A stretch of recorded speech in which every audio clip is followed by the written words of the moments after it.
صلى الله على محمد صلى الله عليه وسلم صلى الله على محمد. Assalamualaikum warahmatullahi wabarakatuh. Waalaikumsalam. Alhamdulillah rabbil alamin wa bihi nasta'inu ala umuri dunya waddin wa ala alihi wa sahbihi ajma'in, amma ba'du. Sama-sama kita hormati Dewan Guru Majelis Al-Aqabah. Sama kita hormati Ketua Pembina, Ketua Penasehat, serta seluruh pengurus jamaah Majelis Al-Aqabah yang saya hormati. Tiada kata dan kalimat yang pantas diucapkan di pagi hari ini kecuali ucapan syukur alhamdulillah rabbil alamin atas segala curahan rahmat, nikmat serta taufik hidayahnya lah pagi hari ini kita masih dapat bertemu, bersilaturahmi, berkumpul, berdiri sama tinggi, duduk sama rendah dalam rangka melaksanakan salah satu kewajiban kita, yaitu thalabul ilmi. Mudah-mudahan hadirnya kita di sini merupakan salah satu bentuk syukur kita kepada Allah Subhanahu wa taala sehingga kita mendapatkan ridho dan ampunannya. Amin ya rabbal alamin. Jamaah sekalian, salawat dan salam semoga tercurah limpahkan kepada junjungan kita Nabi besar Muhammad Rasulullah SAW yang diutus sebagai hamba, utusan Allah, contoh dan suri tauladan untuk kita semua. Mudah-mudahan dengan mengikuti, melaksanakan, mencontoh sunnah-sunnah beliau, kita bukan saja mengakui Nabi kita Muhammad Rasulullah SAW, namun juga kita berharap diakui sebagai umatnya sampai akhir zaman, dan di akhirat kelak kita berhak mendampingi beliau di surganya Allah Subhanahu wa taala. Amin ya rabbal alamin. Jamaah sekalian, mengawali pengajian pagi hari ini, mari kita sama-sama buka dengan pembacaan suratul Fatihah yang kita khususkan untuk kedua orang tua kita, guru-guru kita, jamaah Majelis Al-Aqabah yang telah mendahului kita. Mudah-mudahan dengan fadilah dan wasilah suratul Fatihah yang kita bacakan, Allah Subhanahu wa taala mengampuni segala dosanya, menghapus segala kesalahannya, menempatkan di sisinya, diluaskan kuburnya, diterangkan kuburnya, dan kuburnya dijadikan taman-taman surga Allah Subhanahu wa taala. Al-Fatihah. واغفر لنا ما مضى يا واسع الرحمين اللهم صل وسلم وبارك عليه. اللهم صل وسلم وبارك عليه. Hadirin sahabat-sahabat Aqabah yang dirahmati Allah Subhanahu wa taala, selanjutnya mari kita sama-sama buka mata hati kita tenangkan jiwa dan raga kita resapi, kita perhatikan penjelasan hadis mulia hikmah Allah sampaikan oleh guru kita Bapak Kiai Muhammad. Caranya diproses. Bismillahirrahmanirrahim. Assalamualaikum warahmatullahi wabarakatuh.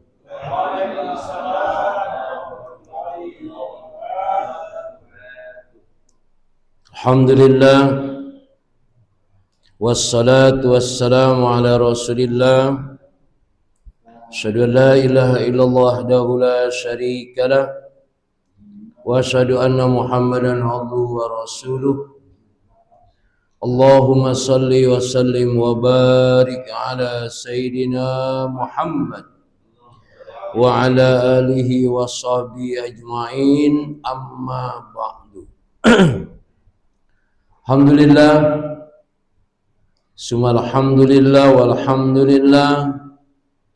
Kita bersyukur kepada Allah Subhanahu wa taala.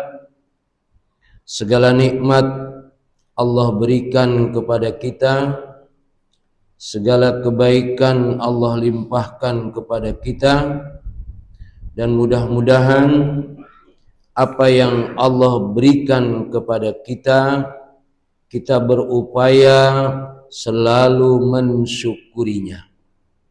Dan alhamdulillah tempat yang mulia ini kita nikmati sekaligus mensyukuri dari nikmat-nikmat yang Allah berikan kepada kita. Salawat serta salam kita sampaikan kepada Nabi kita Muhammad sallallahu alaihi wasallam, Nabi yang menjadi uswah kita di dalam menjalani hidup dan kehidupan ini. Jamaah yang dimuliakan Allah Subhanahu wa taala, di antara kerinduan orang yang sudah di dalam surga itu ingin kembali ke dunia.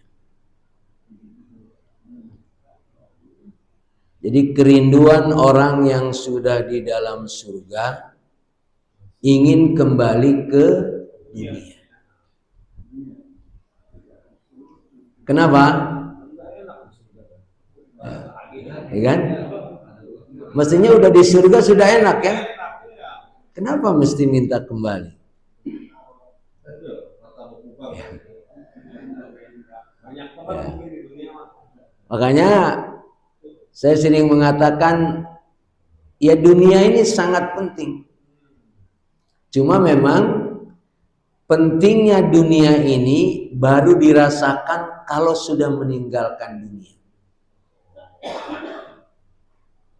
Walaupun kita di dunia begini-begini aja ya, subuh kesiangan, ini ya,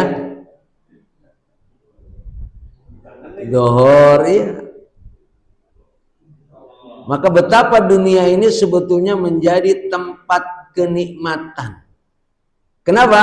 Nah, riwayatnya adalah karena balasan yang dilakukan di dunia dulu baru dirasakan di akhirat.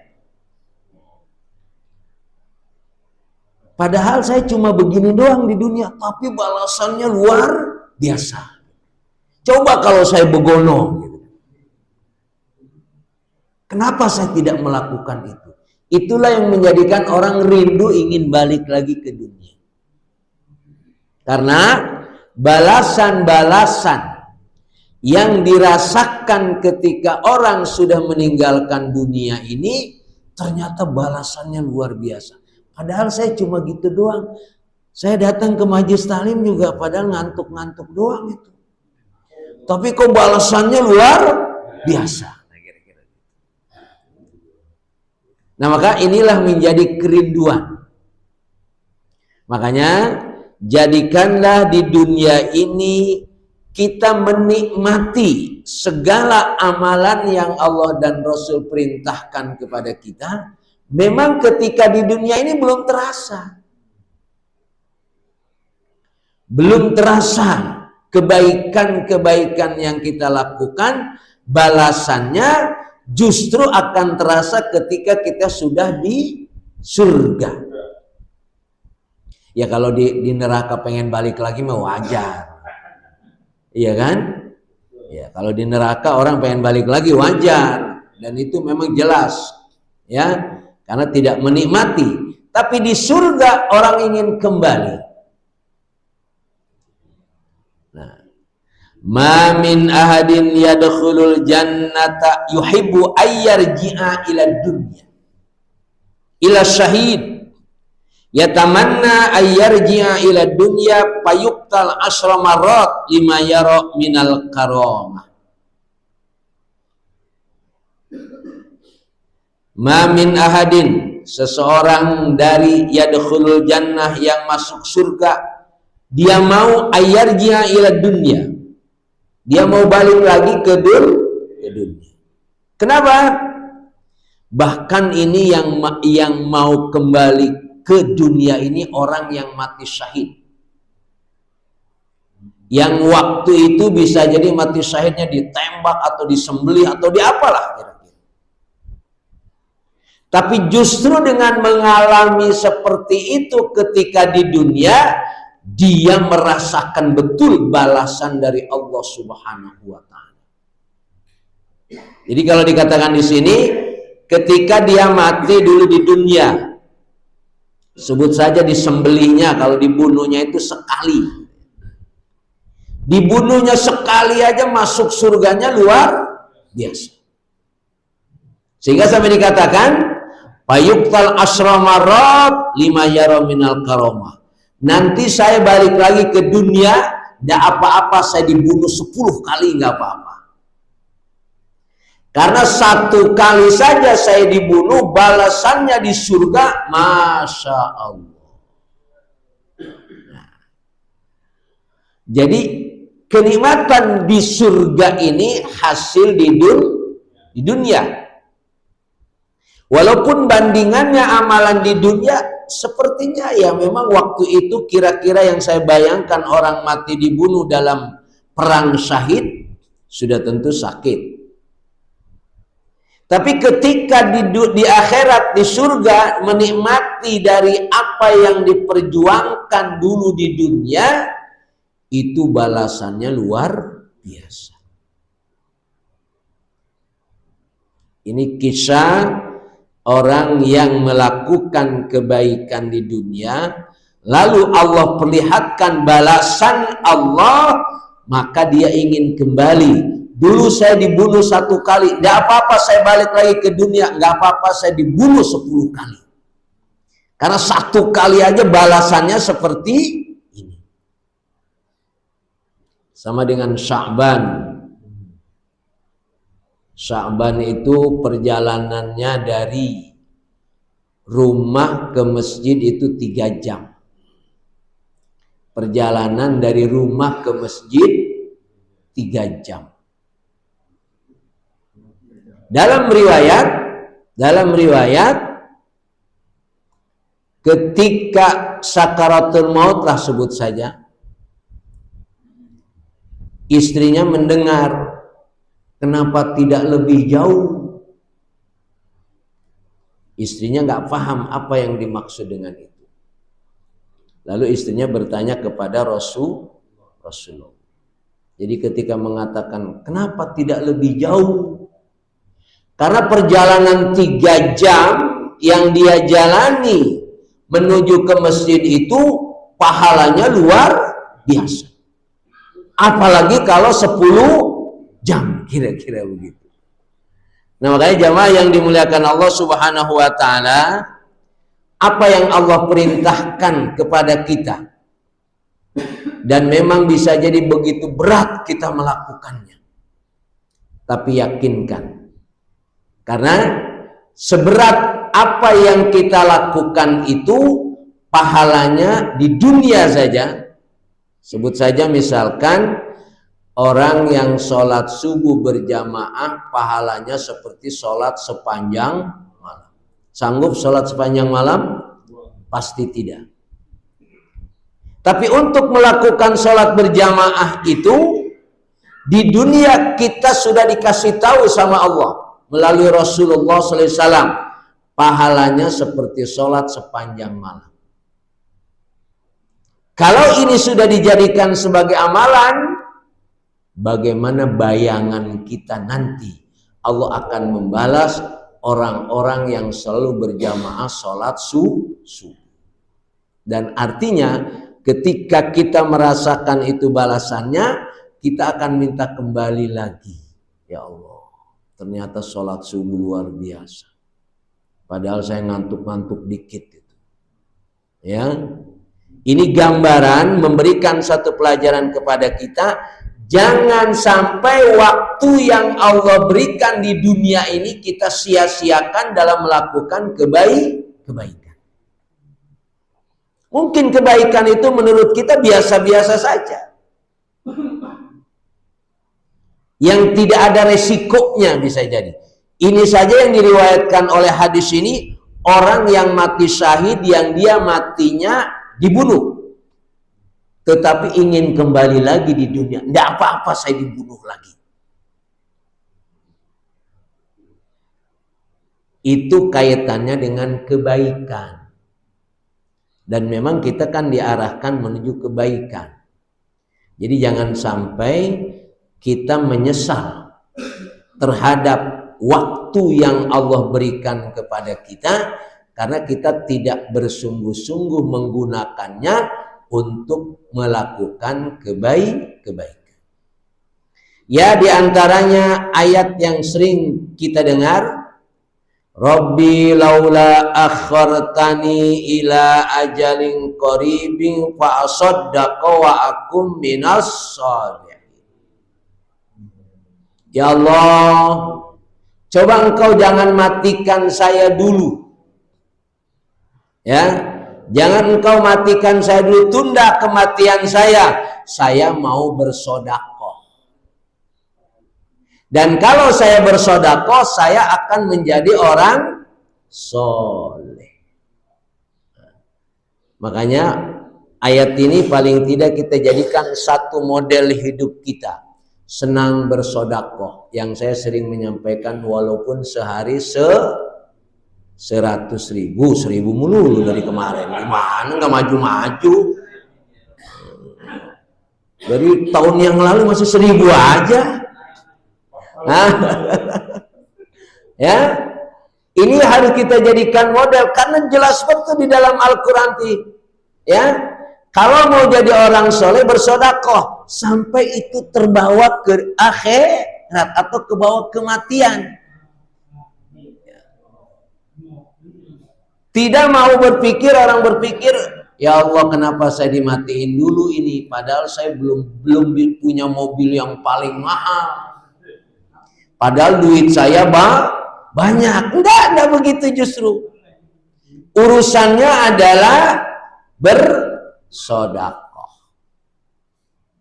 Nah, maka penyesalan yang disampaikan oleh Rasulullah dalam hadis ini adalah kaitannya karena balasan yang kita rasakan nanti di akhirat itu begitu terasa. Walaupun kita di dunia ini melakukannya sepertinya biasa-biasa saja. Nah, maka jamaah yang dimuliakan Allah Subhanahu wa taala, kenikmatan yang kita rasakan di dunia dengan segala kebaikannya itu belum apa-apanya. Andaikan kita merasakan melakukan kebaikan itu nikmat. Sama dengan ketika orang merasakan melakukan maksiat itu nikmat, tapi dia belum merasakan hukuman yang dia dapatkan. Ya. Jadi perbandingannya adalah jangan sampai kita yang menikmati dunia ini justru kita tidak pernah merasakan betapa nikmatnya dunia ini. Jangan sampai nikmatnya dunia ini dengan bermaksiat. Korupsi itu nikmat apa enggak? Nikmat lah. Ya, zahirnya kan begitu. Tapi seberapa nikmat, ya? Tapi seberapa nikmat yang dirakukan oleh koruptor, ya? Itu ternyata belum dirasakan hukuman yang akan dihadapinya. Sama dengan kenikmatan yang dilakukan oleh orang yang melakukan kebaikan, karena menganggap melakukan kebaikan begini-begini aja, ya gue udah jujur, udah adil, ya, tapi nggak kebeli-beli mobil mewah. Giliran yang kagak adil, yang kagak jujur, mendapatkan harta yang berlimpah. Maka Nabi kita Muhammad Shallallahu Alaihi Wasallam pun memberikan gambaran terhadap siapa? Terhadap orang yang menikmati dunia ini dengan segala kemewahan. Pak, di dunia ini yang menikmati kemewahan siapa sih Pak? Di dunia ini yang menikmati kemewahan siapa? Siapa? Pejabat. Siapa coba? Antum bayangkan hidup ini, ya. Siapa sebenarnya di dunia? Allah kan banyak memberikan nikmat di dunia ini. Ini yang saya maksud nikmat dunia. Ini jangan bicara pokoknya nikmat aja. Ya. Punya duit sekian miliar, sekian triliun, pergi kemana saja, mau ketemu cewek siapa aja bisa, gitu ya. Ini yang model begitu siapa tuh, Pak? Hah? Ya, nanti pikirin di rumah dah. Yang jelas antum nggak bisa menikmati itu. Tapi apakah kenikmatan itu menjadi sebuah kenikmatan yang sebenarnya? Ya, kan biasanya ada orang begitu kan ya. Sehingga bahasanya dulu kalau orang cerita, kalau dia mau jadi pejabat cari tempat yang basah. Itu ya. Cari tempat yang basah. Karena di tempat itu gampang cari duit. Ya. Saya punya teman itu walaupun sekarang udah masuk penjara. Ya. Dia pejabat itu kalau kemana saja dia datang, Masya Allah, yang nyambut luar biasa. Ya. Tapi ternyata asik gitu jadi pejabat. Saking asiknya seperti dia melakukan apapun tidak merasa keliru. Ya. Sekarang sedang di penjara ini. Kemarin saya ngobrol dengan teman-teman, boleh dilihat nggak teman kita yang di penjara? Teman saya di Gontor, Pak. Ya, teman saya di Gontor. Ya, itu kalau datang ke daerah dia bilang, asik mun, kata dia. Ternyata sekarang asik juga dia sekarang. Ya, itu dunia. Ya, nah, maka sebetulnya konsekuensi semua yang akan kita rasakan tergantung apa yang kita lakukan. Kalau di dunia saja sudah keliru kita menikmati apa yang Allah berikan, masih bagus Allah ngingetin. Ya. Koruptor itu kalau dia ketangkap tuh bagus apa jelek? Buat dia. Bagus. Allah masih sayang. Ya. Allah masih sayang. Kan orang sekarang menganggap bagaimana dia kalau korupsi nggak ketahuan kan gitu ya. Nah, biar aman, hebat nggak ketahuan. Makanya kalau sekarang ini benar-benar nanti Prabowo itu sedang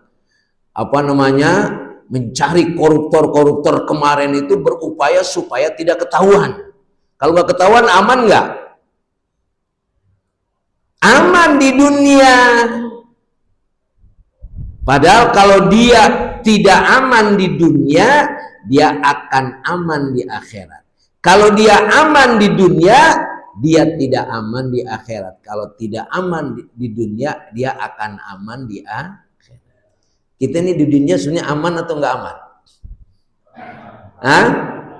Enggak aman. Jangan merasa aman kita di dunia, enggak aman. Apalagi malaikat maut udah ngincer aja. Ya. Ya, ada dalam kitab Tadkirah itu malaikat begitu melihat malaikat maut nih, begitu melihat orang yang udah tua, kata ya Allah, lu udah tua, udah keripu, ya, udah gitu nggak mau ibadah, kata malaikat maut nih, nggak saya cabut, saya ditugaskan untuk mencabut. Kalau saya cabut, ente ibadahnya belum beres. Sampai udah keriput begitu belum ibadah sebaik-baik. Itu malaikat membayangkan malaikat. Pak, malaikat maut mati nggak? Hah? Mati. Dan dia baru merasakan nanti ketika nyawanya dicabut ternyata sakit, kata dia. Ya, berarti dulu waktu saya nyabut Haji Agus gitu kira-kira ya. Haji Agus sakit berarti itu. Ya Allah. Ya. Waktu dia mencabut nyawanya orang-orang, dia tidak merasakan kalau itu sakit, kira-kira begitu. Ternyata sesakit seperti inilah yang dirasakan oleh malaikat maut. Nah, kembali kepada hadis yang saya sampaikan tadi. Nah, di dunia ini ada orang menikmati kehidupan dengan segala kemewahan. Ya. Nah, di antaranya Pak, penguasa. Di antaranya penguasa. Ma min ahadin yakunu ala syai'in min umuri hadil ummah fala ya'dilu bainahum illa kabbahullahu ta'ala finnar. Karena ini nggak ada yang penguasa, hadis ini kurang menarik sebetulnya. Ya, kalau di sini depan penguasa semua menarik ini ya. Iya. Iya. Ya. Tidak seorang pun yang berkuasa atas suatu perkara dari umat ini, ya, lalu ia tidak berlaku adil di antara mereka, kecuali Allah akan mencampakkannya ke dalam neraka. Ya. Jadi bagaimana orang yang mendapat amanah, ya, orang yang mendapatkan amanah mengatur umat, ngurusin umat, bukan gemukin umat nih, ngurusin umat. Hah? Ya, ada orang kerjanya ngurusin, bukan gemukin. Nah ini masalah.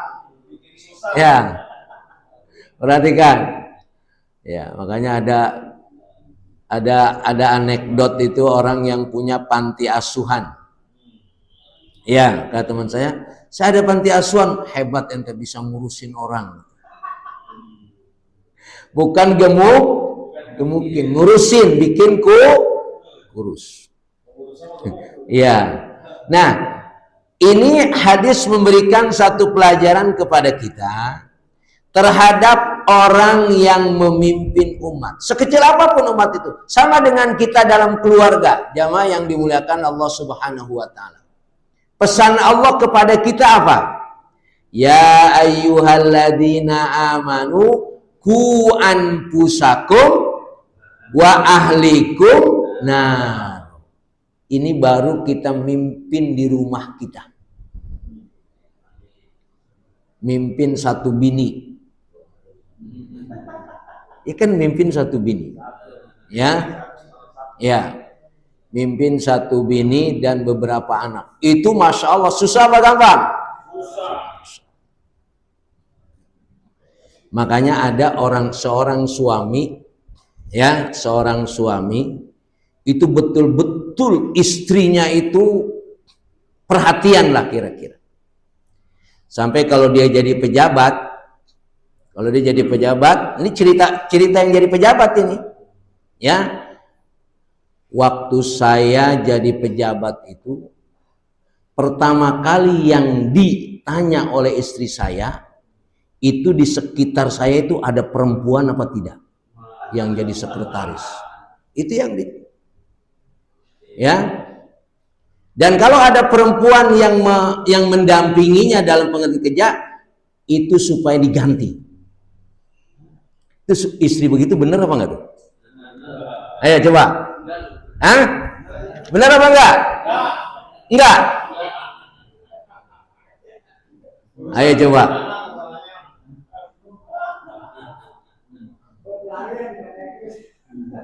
Dia kalau dia kan sebut saja apalah pokoknya yang mendampinginya, entah itu protokolernya, pokoknya sama istrinya itu supaya diganti. Ayo coba.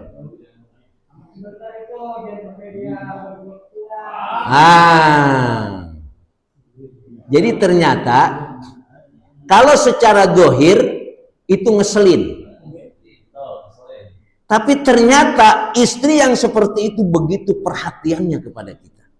Karena bisa jadi kalau sudah namanya dekat-dekat lama-lama nempel kan. Secara positif begitu Pak. Jadi makanya kadang-kadang mungkin kita terlalu banyak diintervensi sama istri, sebetulnya dia sedang menjaga kita. Nah, ini pengalaman dia nih, pengalaman pejabat. Ya. Sehingga awalnya dia tidak menyadari kalau itu sebutnya menyelamatkannya. Tapi setelah itu ternyata iya. Karena ketika seorang pejabat di sekitarnya itu banyak perempuan, itu terjadi kasus yang luar biasa. Tapi kalau dia selamat karena di sekitarnya tidak ada perempuan. Jadi istri itu tadi istrinya baik apa enggak? Ya. Berarti nggak ada tantangan, nggak ada cobaan.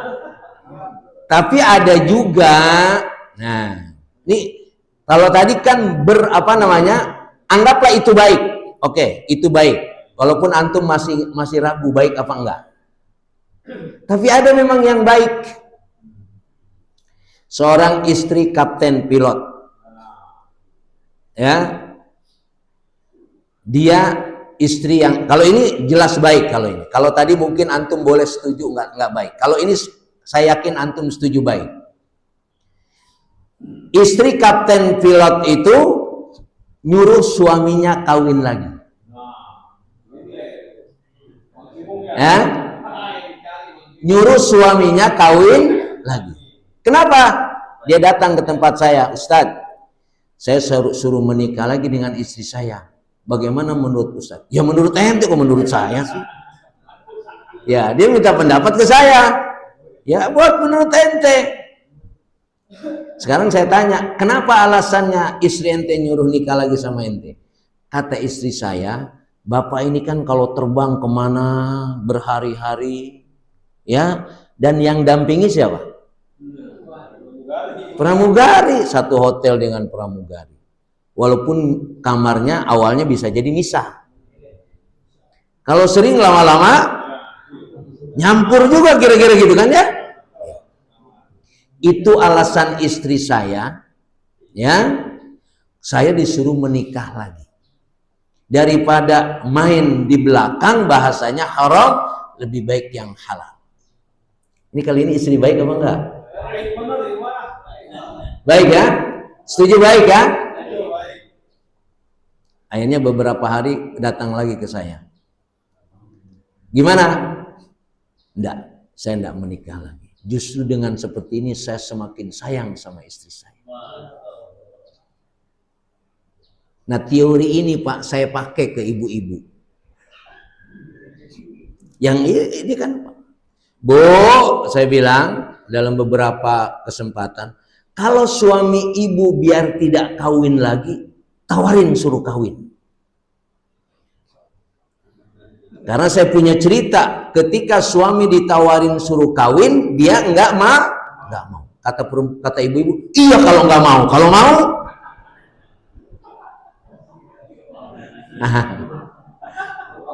ya kalau mau aja ibu yang nyuruh, saya bilang, enggak apa-apa. Ini fenomena sosial, Pak. Makanya Pak, harus kita akui, apa yang terjadi dalam kehidupan kita di dunia ini akan dibuka oleh Allah nanti ketika di akhirat. Ya, sekecil apapun Allah akan buka. Kebaikan yang kita lakukan di dunia sepertinya tidak ada dampak.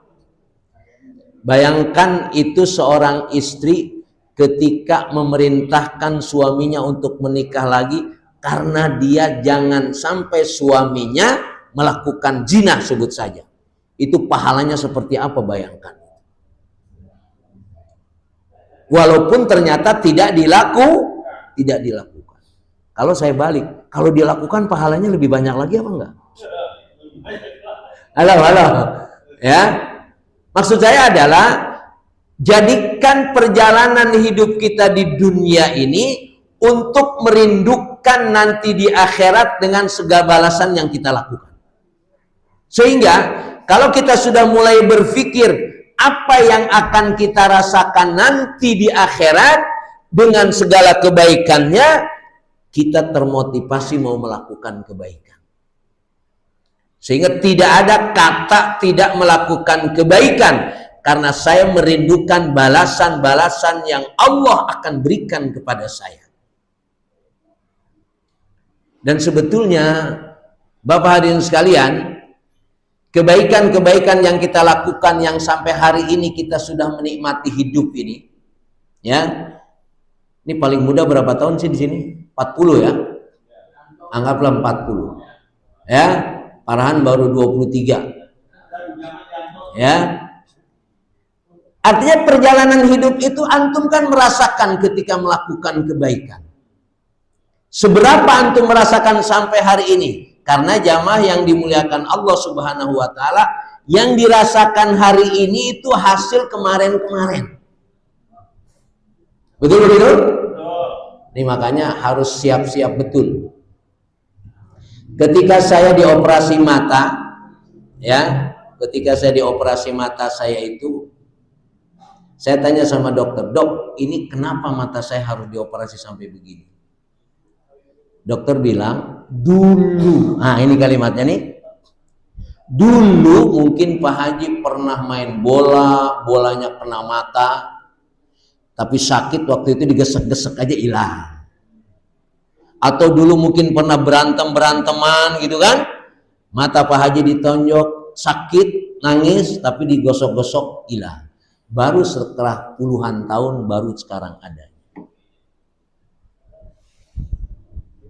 Jadi makanya kita harus menyadarkan kita di dunia ini dulu seperti belum ada masalah kan dulu kan?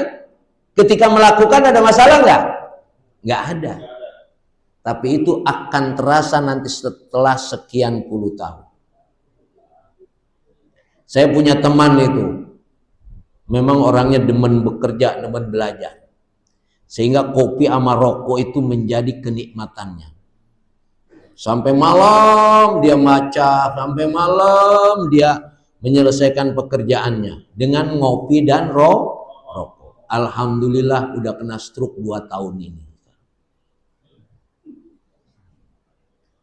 Kata dokter, kenapa? Dulu karena banyak rokok. Ini yang rajin ngerokok sekarang jangan bilang enak sekarang.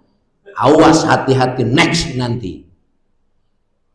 Itu baru ngerokok yang katanya enak. Itu yang namanya maksiat yang katanya enak, korupsi yang katanya enak, belum dirasakan sekarang dampaknya.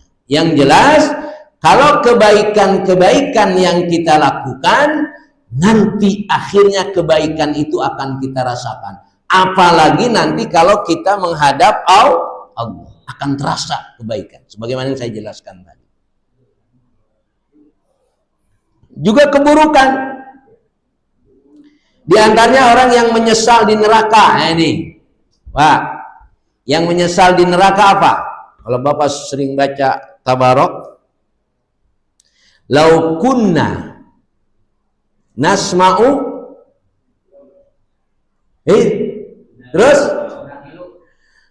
lau kunna nasma'u au naqilu ma kunna fi ashabis sa'ir.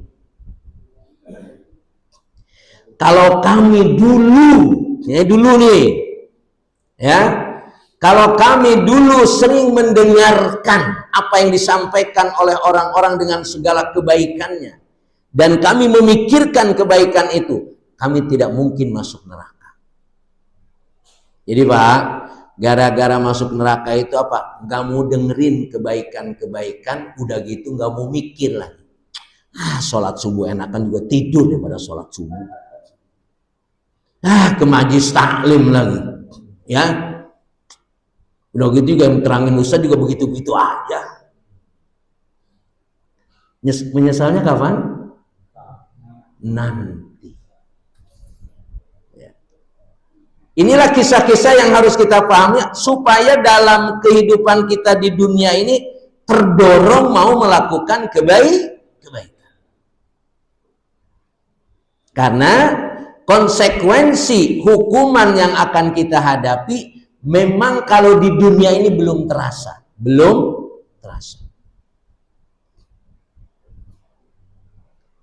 Ketika saya menjelaskan syukur, ini kaitannya bersyukur. Ketika saya menjelaskan bersyukur itu, saya tanya anak-anak penjara itu, yang saya ajar itu, kamu masuk penjara bersyukur atau tidak? Jawabannya gimana Pak? Jawaban mereka apa Pak? Bersyukur Ustaz, kata dia. Loh kenapa ente bersyukur? Karena sekarang saya di sini bangunnya subuh. Bahkan sebelum subuh saya sudah bangun. Jadi bapak yang bangun subuhnya susah. Itu jawaban mereka, Pak. Ya. Jadi mereka bilang bersyukur Ustaz. Saya di sini bisa bangun sebelum subuh. Emang di rumah ente nggak bisa bangun? Nggak pernah bangun subuh, justru jam 3 baru tidur. Nah, ini bagaimana itu? Menarik itu mereka itu jawabannya. Ya.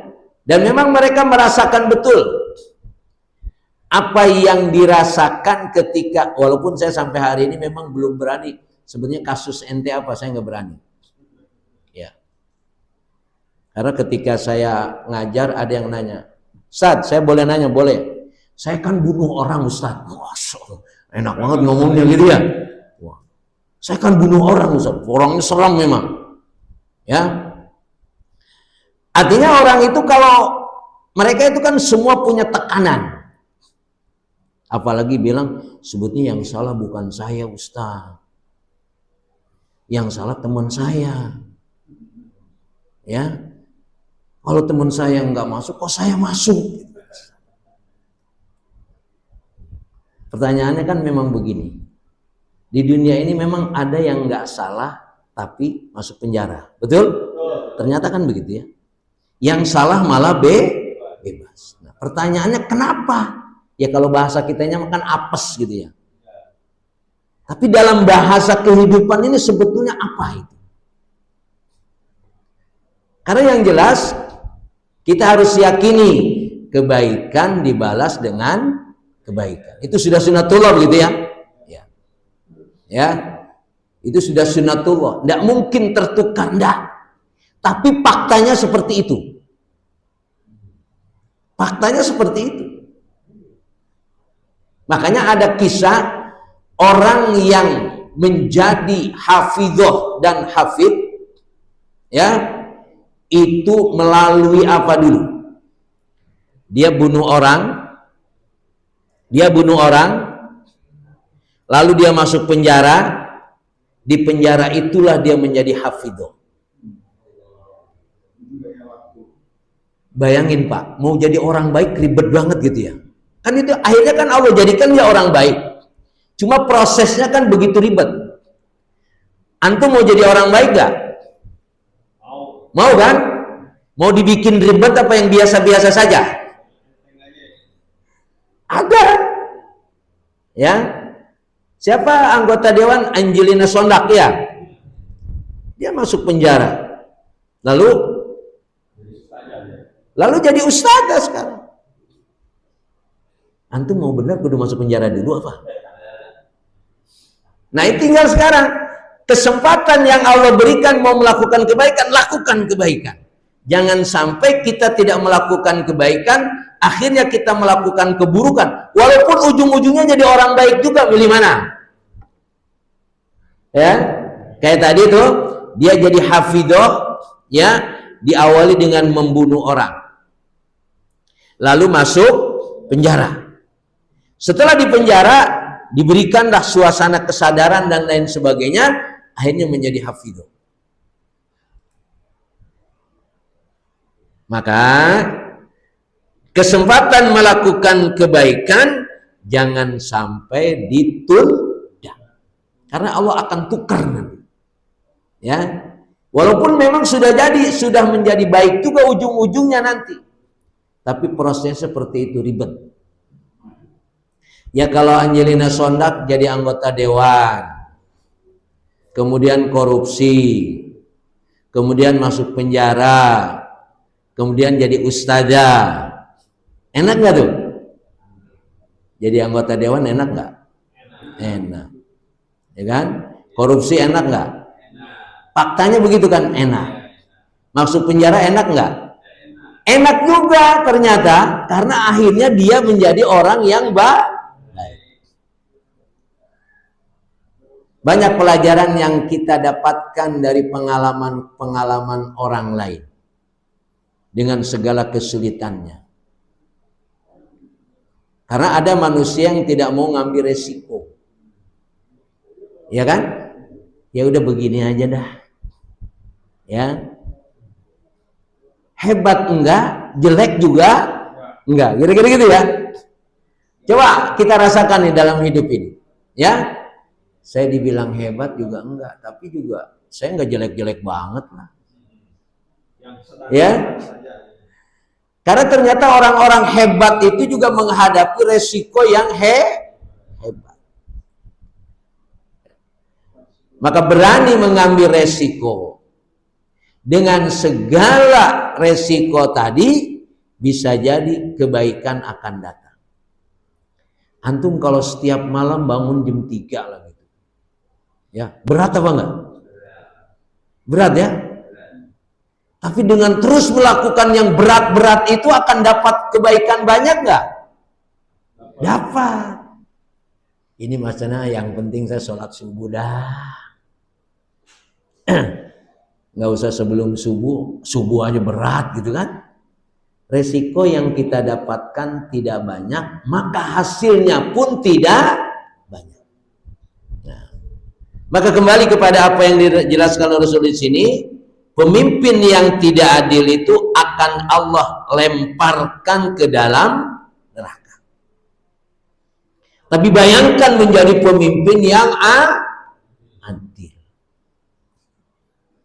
Ya memang menjadi pemimpin itu luar biasa. Imam Abu Hanifah itu ahli hukum dan itu menjadi rujukan, sekarang menjadi bagian dari madhab yang 4 itu. Ketika dia diangkat jadi hakim,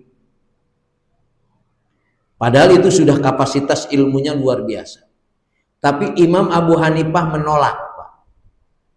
Menolak. Sampai menolaknya dimasukin penjara.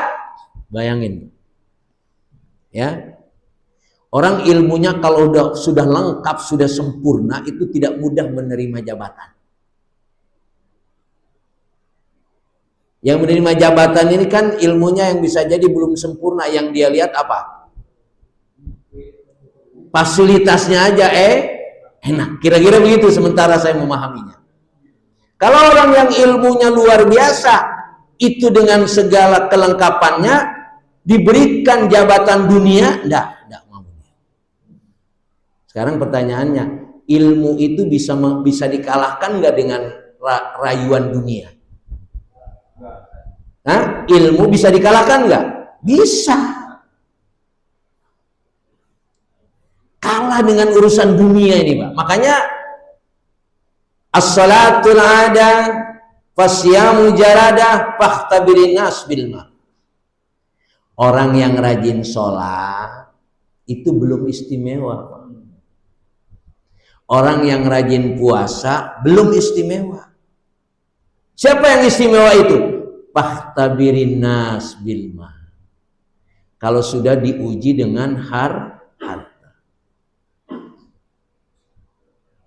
Sholatnya rajin, puasanya rajin, tapi kalau dirayu dunia, loyo apa enggak? Nah,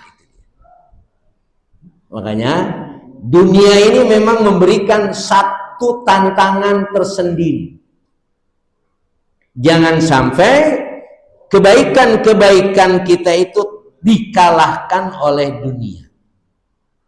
Sudah banyak profesor, doktor yang korupsi, banyak enggak?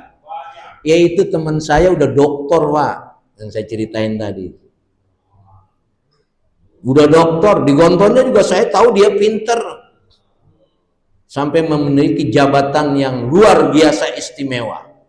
Ujung-ujungnya masuk penjara. Itu berarti ilmu dikalahkan oleh dunia. Makanya antum merindukan dunia dengan segala kelemahannya pasti tergelincir. Ya, yang sudah memahami saja, ya, itu tergelincir dengan urusan dunia. Maka jangan sampai perjalanan hidup kita ini hanya untuk mengejar urusan dunia. Yang sederhana saja, Pak. Antum kalau sholat berrokaat-rokaat sanggup nggak? Nah, sanggup. dibandingkan antum menghadapi orang yang ngengkel sabar. Tidak gampang. Antum sholat berokaat, dikir berokaat-rokaat siap, tapi punya tetangga yang ngeselin, mana yang lebih berat? Misalnya ini contohnya coba gampang, ya. Antum baca Quran, zikir lama bisa, tapi coba ngadepin tetangga yang ngeselin. Bahkan katakan dia jelek, dia bagus. Padahal belum tentu yang ngeselin itu tidak lebih bagus daripada dia. Ini dalam bermuamalah tidak mudah. Makanya kebersamaan yang kita wujudkan di Aqobah ini untuk mendidik kita. Memahami orang itu tidak mudah. Ya. Kita biasanya kalau melihat orang kan yang gampang lihat apanya? Jeleknya aja. Saya jalan nih Pak, jalan dari rumah ke ujung sana. Ada orang yang jualan, saya perhatiin, ya Allah, ini berapa dapat duitnya. Kemudian ini, tapi dalam hati saya bilang ini orang-orang hebat. Karena saya belum tentu sanggup kayak dia. Saya bilang dalam hati saya ini orang-orang hebat. Mereka sabar menjalani hidup dengan segala kekurangan. Bahkan ada rumah saya lihat itu lebih banyak barang-barangnya yang nggak jelas. Saya bilang tidurnya di mana?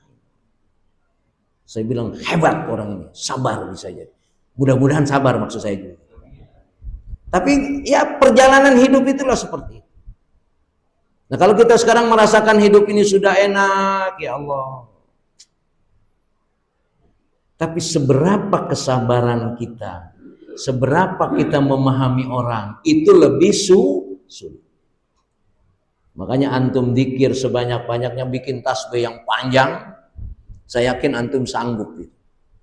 Baca Quran sanggup, tapi menghadapi orang lain yang kita menganggap seolah-olah dia tidak lebih baik daripada saya yang baik. Na'udzubillahi min dzalik. Tadi itu. Kita punya tetangga yang ngeselin, seolah-olah yang baik siapa? Kita kan? Padahal tetangga yang baik itu adalah tetangga yang bisa menghadapi tetangga yang ngeselin. Gitu ya. Nah ini terus kita pahami. Makanya berusahalah tetap melakukan kebaikan. Jangan sampai perjalanan waktu ini meninggalkan kita tidak menikmatinya, karena akhirnya kita akan minta kembali kepada Allah. Kalau di surga saja orang mau kembali, berarti nikmat di dunia dengan segala melakukan kebaikan. Kalau di neraka mau kembali, ya pasti dah. Ya, di surga dia mau kembali ke dunia, berarti dunia ini luar biasa. Karena apa yang dilakukan di dunia akan terasa nanti ketika sudah menikah. Mudah-mudahan kita berat mungkin datang ke majlis taklim ini, ya, bahkan kadang-kadang merasa terpaksa sebut saja. Mudah-mudahan Allah ikhlaskan kita, istiqomahkan kita, dan kita harus yakini apa yang kita lakukan ini balasan dari Allah. Masya Allah, luar biasa. Assalamualaikum warahmatullahi wabarakatuh.